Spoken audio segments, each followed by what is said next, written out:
portion. This is a condition. And so if you don't dwell in the house of the Lord forever. Goodness and mercy. Amen. God bless you, brother. Hallelujah. Amen. This is a caution. This is a condition. That surely goodness and mercy shall follow me all the days of my life, and I will dwell in the house of the Lord forever.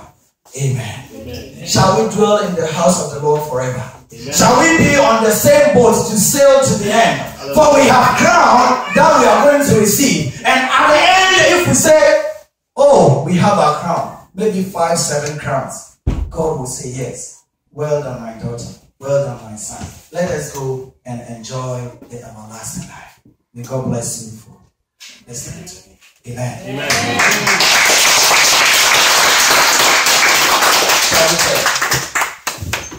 Father God, Son, and Holy Spirit, we thank you so much for your word, Lord. Lord, your word has come to us. And we are so grateful unto you that any time we come to you, Lord, you speak to us. Thank you for today. That you care for us so much.